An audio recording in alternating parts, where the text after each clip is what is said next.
I want to share with you the story of two very important, very real, and very loved faces in patient safety.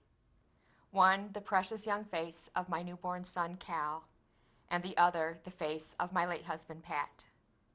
Cal was born a healthy baby boy on March 23, 1995, in a large, accredited hospital that delivers over 5,500 newborns a year. Cal was first noted to be jaundiced through visual assessment at 16 and a half hours old, but a bilirubin test was not done. Cal's skin was described to be jaundiced again through visual assessment when he was 23 hours old, but a bilirubin test was not done. Cal was discharged from the hospital when he was 36 hours old and was described as having head-to-toe jaundice, but a bilirubin test was not done. The information we received about jaundice was a simple brochure that never mentioned jaundice could cause brain damage. We were told to put Cal in the window for sunlight, not to worry, and to call the newborn nursery or our pediatrician if there are any changes in sleeping, eating, or any other behavior. On day 4, I called the newborn nursery and told them that Cal was still yellow, lethargic, and was feeding poorly. They asked me if I was a first-time mom, and then assured me there was no concern since sleepiness was to be expected.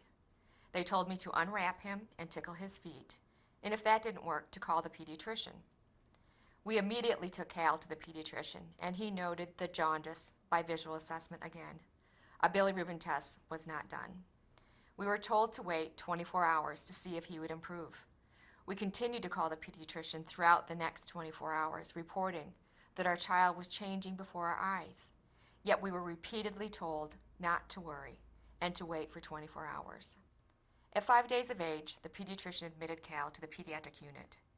Cal's bilirubin was tested for the first time, and it was one of the highest recorded bilirubin levels at the hospital. Treatment was limited to phototherapy.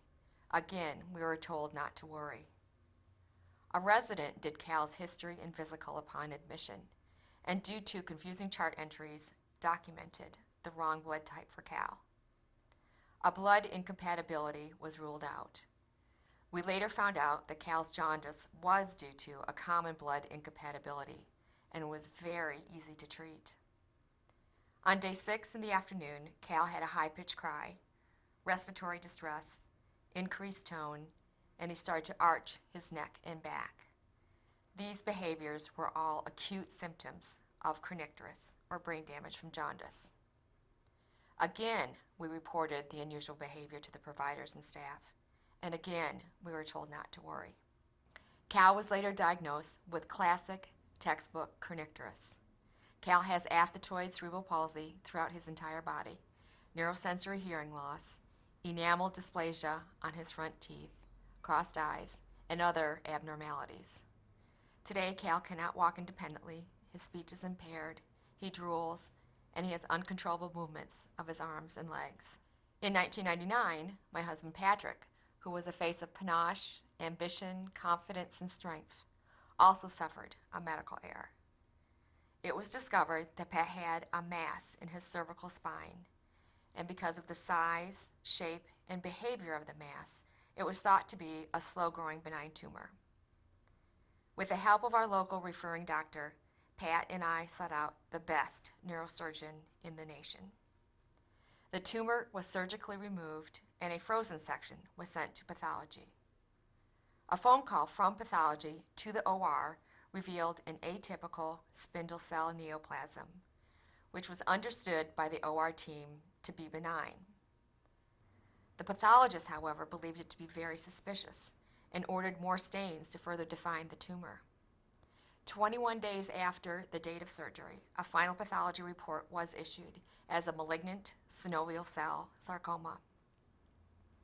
The report was apparently sent to the surgeon's office, but was either filed without the surgeon ever seeing it, got lost, or was misplaced. The cancer was never communicated to Pat, our local referring doctor, or me, and it went untreated for 6 months. Pat's neck pain returned, so we went back to the neurosurgeon to find that the tumor had grown to the size of the surgeon's fist, had spread, and had invaded his spinal cord. Upon removal and in pathology, it was again diagnosed as a sarcoma. Pat's chances to survive his cancer were reduced dramatically by the communication failure. After 7 surgeries, 9 months of chemo, and several rounds of radiation, Pat died. Both Cal's and Pat's errors are examples of simple yet catastrophic systems failure due to communication breakdowns and uncoordinated teamwork. Cal went through several layers of the healthcare system, and each layer failed to stop the succession of error. There was a system-wide failure to include Pat and me in Cal's care. This was not any one individual's failure, but at any point, one individual could have made a difference by stopping the systemic failure before it reached its tragic conclusion. What if a genuine culture of safety that practiced a systems-based approach had been in place? What if our concerns as parents were taken seriously and we were asked to work in partnership with Cal's providers to help identify jaundice symptoms? We, parents, patients, and family members can be additional eyes and ears to spot symptoms. We can be an extra resource to see, feel, recognize, and report changes and concerns. What if the pathologist had given the surgeon a heads up that Pat's tumor was suspicious and that they had ordered additional tests? Or if someone had contacted the neurosurgeon to ensure the receipt of the malignant pathology results? Or what if the pathologist and the neurosurgeon understood the phrase atypical spindle cell neoplasm to mean the same thing? As a family, we were profoundly let down by the very system that we once trusted implicitly. With this in mind, I ask you to never give up on patient safety. Seize it with relentless passion and embrace it with urgency, honor, and hope. While there may be barriers, patient safety cannot wait. I know from my own efforts, each individual can and does make a difference. And I must say that I have witnessed progress, promise, and the power of partnerships since the errors in my family occurred. I have had the honor of being part of some robust patient safety initiatives that are making a difference. PIC, Parents of Infants and Children with Kernicterus, formed by a group of moms and dedicated to the eradication of kernicterus. CAPS, Consumers Advancing Patient Safety, whose mission is to help create a healthcare system that is safe, compassionate, and just. And WHO, the World Health Organization, which identifies the patient as the core of their newly launched World Alliance for Patient Safety and is dedicated to creating the collective voice of the global consumer in areas such as patient safety, solutions, reporting, and research. These initiatives are all harnessing the passion, the hard-won knowledge, and the spirit of the consumer to work in partnership with healthcare agencies, professional organizations, providers, accreditors, and the insurance industry. Your spoken word, your courage to challenge, your will to engage in teamwork, and your determination to ensure no harm can all be pivotal in determining if a patient lives or dies. You have a powerful opportunity to revolutionize patient safety by recreating how healthcare is delivered, as a team, as a system, as a champion. You are the front line.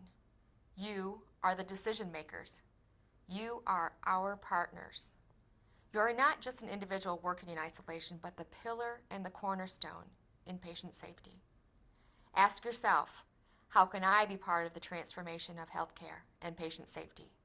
Because working in partnership with each other, your coworkers, and your patients, we can make a difference so that daddies and babies and other precious family members and friends are safe from harm. Thank you.